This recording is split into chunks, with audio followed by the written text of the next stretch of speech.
This is a tutorial for the WeCreate Make It software that powers both the WeCreate Vista and Vision.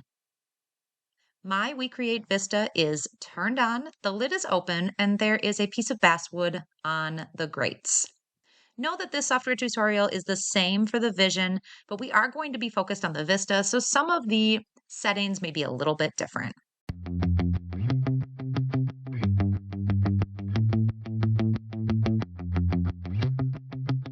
This is the main screen of the software. So let's walk through what's on here.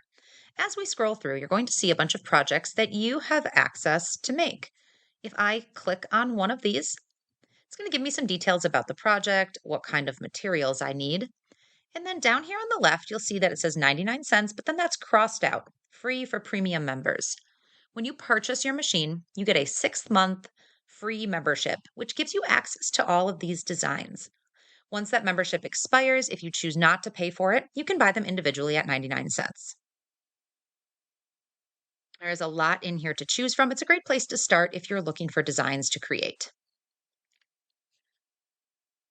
Up on the top left, I can go to My Stuff, which is going to bring up things that I've already made. I can also go to Canvas. Canvas is the same button as New Project. A couple other things over here. There is a notification button if there are new notifications from the company. There's a help button that will take you to their website. And then this is my account here. So I was able to activate my VIP membership when I got my machine. And then there are settings. Now, these are just software settings, not machine settings. You can see this is the version of the software I am using. So if yours looks a little different from mine, we are probably just using a different version. So let's go into New Project. In this screen, the first thing we want to do is make sure that our laser is connected. So up here, you're going to see that mine says Creator and it's connected via Wi-Fi. You can tell that a machine is connected when this little green light is on. If I go to my drop down here, you'll see that I have my machine connected via Wi-Fi, but I also have USB. So when you first get your machine, plug in the USB cord from the machine to your device. It's the easiest way to get started. From here, when it's on USB, I can go to this little arrow next to my initial and go to settings. There's a lot more settings this time around because there's machine settings in here. But we want to go to Wi-Fi settings right here. I can choose my Wi-Fi and put in my password.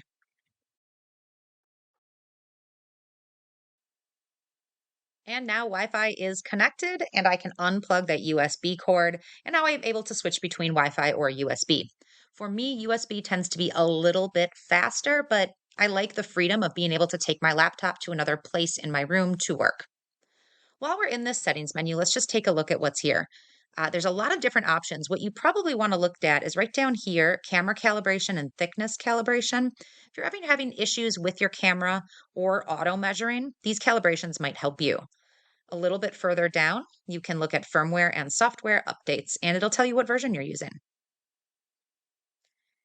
We found settings up here on the right. It is the same menu over here on the left. You can also go between inches and millimeters up here as well. So our software is connected to our machine. The little green light is on. The lid is open. I can hit refresh. This is taking a picture of my machine. It's going to show you that piece of basswood that's in there. Next step is to choose our material. There are a lot of different materials in here that WeCreate recommends. If yours is not found, you can always add a custom material, but try to use one of the ones they recommend first before choosing a custom material. We are using 3mm basswood. When you pick your material, you're going to get this little grid down on the bottom that gives you an idea of what different power and speed settings, what results they're going to give you. There's another place we can see this, so we'll look at that in just a moment.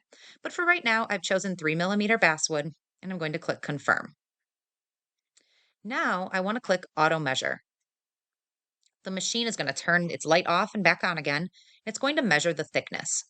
This is going to be somewhere between exactly 3mm and 1 and 2mm off. I have found, like here, it says 4.6 is what it measured at. If I stick with the measurement that the machine has measured, I get the most accurate results. So unless that is way off, unless it's showing like a 7, I wouldn't mess with that. You can always go back into settings and go to thickness calibration if it is way off. Down a little bit further here, we have a material preview. Once I put designs on here, I can see what it might look like. And then we have this processing path here. I would say almost always stick with automatic arrange unless you know there's a specific order that you want the layers of your designs to be cut and engraved in. Auto arrange is going to engrave first, cut second. This screen is showing us a picture of the basswood. If I right click, I can hide that background. I prefer to work on the white canvas with a grid, and then you can just hit refresh over here and it'll bring the picture back. Up on the right here where it says laser flat, if we were doing a tumbler or using the conveyor, you would select the appropriate one here, but we're just using the grates on a flat laser. So now let's go all the way over to the left here and take a look at what these do. The first three are really basic. If you click on them, you can draw a line. We can also draw a rectangle of any shape and size, and then we can draw a circle as well. So those are just really basic shapes to get you started.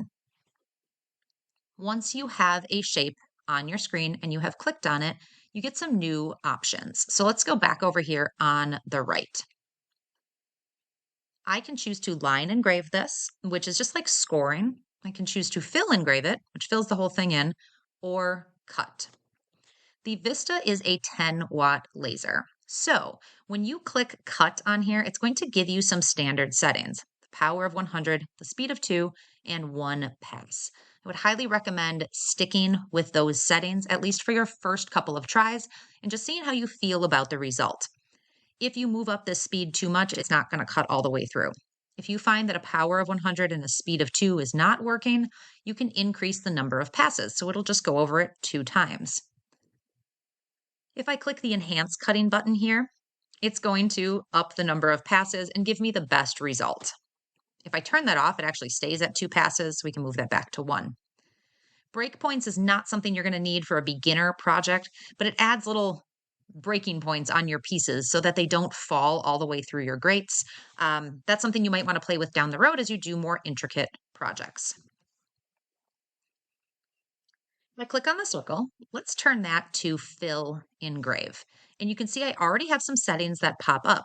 Make It Software is suggesting a power of 100 and a speed of 158. Now we also noticed that the power of the rectangle was also at 100. The speed is going to work, a higher speed is going to work better for engraving, and a lower speed is going to work better for cutting. If we go all the way down here, we're going to see some line density. A higher line density just means the lines are closer together. And then we get this array that comes up. So if I click on that, it gets bigger. This is WeCreate's suggested settings for power and speed combinations. So right now it's suggesting this, which is a nice dark engrave.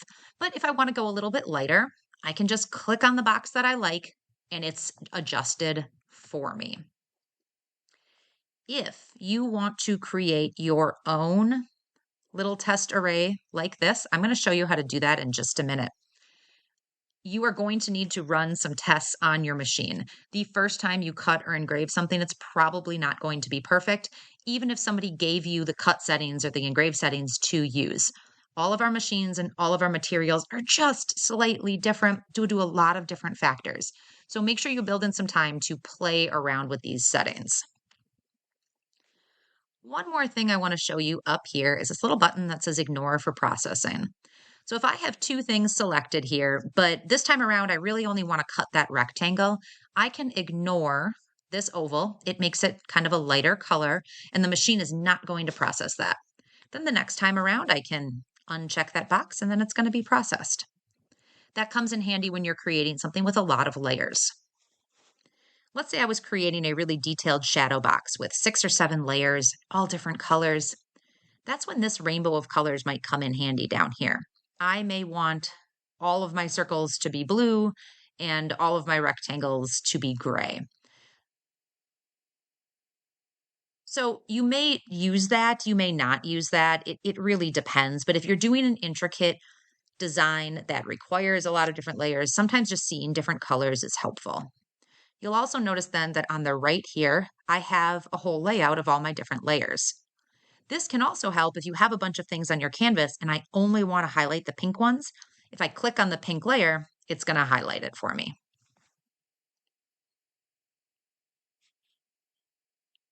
When I have a vector like this on my screen, I have new options that pop up on the top. The first is array.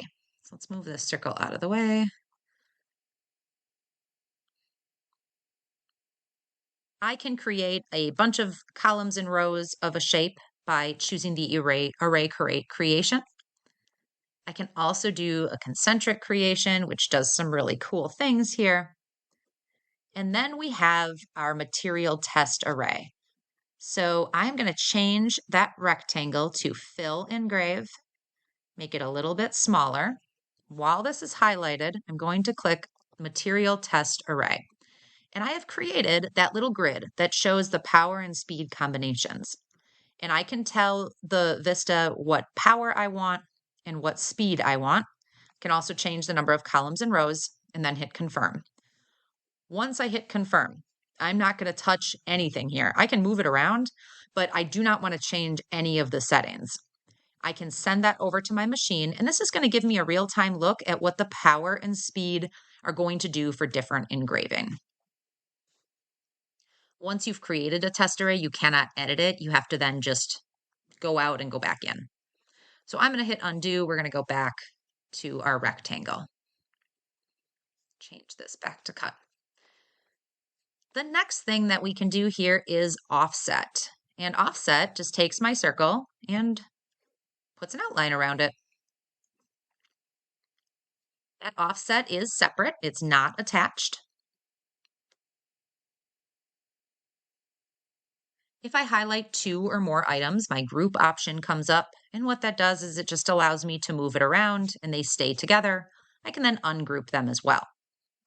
Smart fill, we're going to come back to. Then we have align. So align pops up when I have 2 or more items selected. And I use this one a lot. I use it specifically to center my items. So I can center horizontally and center vertically. It makes sure everything is aligned really, really well. I want to talk about merge. Let's create a new canvas, and I'm going to show you what this does. Down here on the bottom, I can easily create a new canvas to work with without really getting out of this one. Okay. On this canvas, I have 2 squares, a red one and a gray one. They're overlapping. I'm going to select the first 2 and go up to merge. There are 4 options here. The first is just to merge all the shapes. So this turns those 2 rectangles into one. So if I change that to cutting, you can see we just are going to cut out the whole thing. They're no longer overlapping. The next option is to subtract. That is going to subtract the top layer from the bottom layer. The third option is to merge where they overlap. And the final option is to subtract where they overlap. So it's just a lot of different options if you're creating within the software to use that merge button. So back to our original canvas here. I'm going to click on my rectangle. We have the positioning up here. This just tells me where it is on the canvas. And then we have the scale. So right now, if I drag these buttons, I can make it wide or tall. The ratio is not staying the same. If I lock the middle right here, it's going to keep that same ratio for me. I can also manually change this. Or if I wanted to undo the ratio and make it a 5x3 rectangle and then lock it back up, I can do that too. This percentage button right here is the size of the canvas. And then over here, I have the arrow. That's what we're using right now to select everything. If I select the hand, that moves the canvas around. Now, here's where it gets a little tricky. This has a slider right here, and there are other options over to the right. Make sure you click on that slider and move over. So our rotate button is here, so I can rotate that rectangle all the way around, or I can just type in the numbers as well. I can also flip it, which doesn't do much when you're flipping a rectangle because it looks the same either way. So make sure you use that slider to get where you need to go. Next up, let's talk about text. If I click on the text button and I click, it says hello. And I'm going to change that to a name. Click on the name and I have new options that come up. So there's lots of fonts that are available. There are WeCreate fonts. Then if I click on System, I have every font that is installed on my computer. So if you have downloaded a font from somewhere and you want to use it, it's going to be here. And I'm going to pick this kind of scripty font. If my font comes with the ability to be in bold or italic, that's going to show up here. I can change the size of my font, but I can also still change the size up here in this box or pull up and down with the corners. Kerning is moving the letters further apart, so I can move them apart like this, or I can bring them closer together. And line spacing applies if I have more than one line. I'm able to curve my text here if I want. It's kind of fun if you're trying to put it on a circle. Now you'll notice here that this is set to, let's set this to cut. If I were to cut these right now, all of these letters would be cut out separately because they're cutting out from one another. They are not connected. If I want this does not apply if we are engraving the letters. If we're engraving the letters, everything's fine. If we're cutting them, they're going to cut out from one another. And we don't want that. We want to weld them together. So that's where this welding button comes in. When I click that, all of my letters are now connected and I'm going to get one nice big word that cuts out all together. Once you've welded, all of your text options go away. So you want to make sure your text is exactly what you want before hitting that weld button. Now what I've just made here is called a compound vector. And I have one other option that pops up when I have a compound vector, and that is split. And what split is going to do is separate all these different pieces. So it's going to separate out that little piece of the J, which I actually don't want separated out. I want to put that back in there. But if for some reason you created a compound vector or you imported an SVG and you want to remove some parts, that split button is going to work well for you. Then you have the merge button that comes back up so you can play around with this and really get really detailed. I'm going to group that together, move it off to the side. Next up, we have image. This is just some vector images from WeCreate, mostly animals and plants. You are free to use those in any of your designs. Next up is AI. You do get some of the AI functions free in your premium membership, but it allows you to enter a really detailed prompt, get a cool picture, and import it onto your canvas. The next option is a pen. This helps you create vectors. So if I want to draw a really specific shape, I can do that. Connect the dots at the very end. Not quite connected. And then I have a shape I can play around with. Jigsaw puzzle is a neat function if you have maybe some patterned paper or something cool that you're doing. Maybe you have a photo on a piece of wood and you want to cut it out in a puzzle. This allows you to do that, which is really fun. And then second to last here is import. I can import here or up in File, I can import. And this allows me to bring in designs to my canvas. When you are cutting and engraving designs, you want to have SVG files. SVG is a scalable vector graphic, and it's going to allow you to work with it in all the ways that I've just showed you. If you want to engrave a photo, you're going to want to bring in a PNG or a JPEG. Those can only be engraved, they cannot be cut. And the final option, way down here, is to extract an image. We are going to come back to that in just a minute because that is a really cool feature. Okay, the next thing we're going to do is import an image. This is going to be a pretty big image, so I am going to say yes, I want to scale it to fit, and even then I'm going to bring it down a little bit more.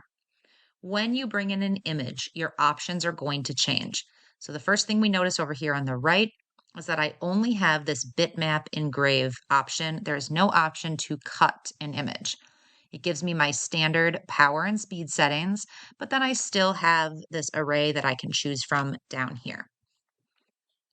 I also have new image up on the or new options up on the top. So let's start with edit image.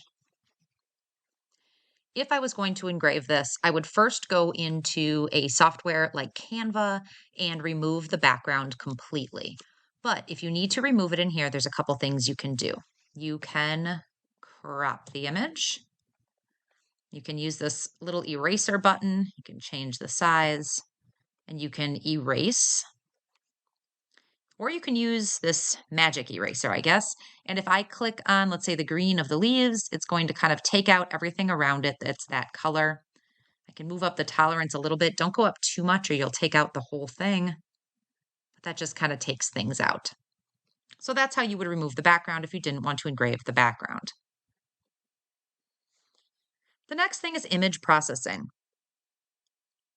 WeCreat does a very good job here of explaining what you're doing in this screen. So under image algorithm, hover over this little question mark, and it gives you a good idea of what the different image processing variations are. So it tells you what you're using. So if you're using fabric versus metal, which different processing type you might want to use. So I have a piece of basswood in the machine, and I tend to use Jarvis for most things because I tend to engrave on hard surfaces. But you can select any one of those. So we're going to stick with Jarvis. Then you can pick different filters. So if you wanted it to look like a comic book, you can do that, or you can just stick with no filter whatsoever. You can also increase your line density and your DPI, and you can play around with sharpness, contrast, brightness, all kinds of different things. What I would recommend doing the first time you do a photo is stick with Jarvis and your basic settings, engrave it, see how it comes out. Then go back and play around with these until you get the right outcome. The only thing that you really need to know is that if you have a light background item, these settings will be fine. If you have something dark, like a metal business card or a slate coaster, you need to invert your image. Inverting it makes the light parts dark and the dark parts light. If you do it the other way and you don't invert it, this is what it'll look like on a slate coaster. So make sure you invert if you are doing it on a dark background. You have some of those same options out here too. You have a filter that you can pick from, just like we did before, and you can also adjust the sharpness and the grayscale. Now, we said earlier that if you are cutting or engraving a design, it should be an SVG. If you are engraving a photo, it has to be a PNG or a JPEG. But let's say that I want to cut this picture, which this is too detailed to cut, but we're gonna go with it anyway here. I'm gonna make it just a little bit bigger. So I can click this button that says sketch right here. And this is going to try to pick out the cut lines within my picture so that I can cut it instead of engraving it. And we can play around with all these different things up here. I would argue that this would be pretty difficult to do, but it is an option if you want to try to cut an image. But if you're looking for something to cut, it needs to be an SVG. So we're going to cancel out on that. When you have your image selected, you do have all of these options up on top still that we had for our other vectors we were working with. So we are going to go to a new canvas, and I'm going to show you what extract image does. I have placed a piece of paper with a handwritten message on it in my machine. So I am going to refresh my screen. It's going to take a picture of that image. This is a really cool thing to do if you have like a recipe that was written by grandma or something that is really special to you that you want to save. Now that I have this pulled up, I can select extract image and I can just highlight what I want. And I'm going to pull that off to the side. And now I'm going to actually just take out the piece of paper from my machine that I can refresh the image. And my basswood is just going to show up there. But now we need to edit this. So back up into edit image. And I even have the red dot that's there. So I want to make sure that I just isolate the Merry Christmas. So I'm going to use this magic tool to take out all of the background. And then I can increase my size and continue to use that magic tool to just get rid of everything that I don't want engraved here.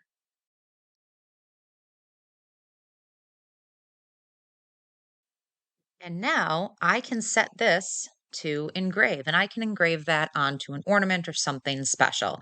This is a really cool tool, again, for a recipe or a kid's drawing that you want to give to grandma and grandpa. A ton of options here.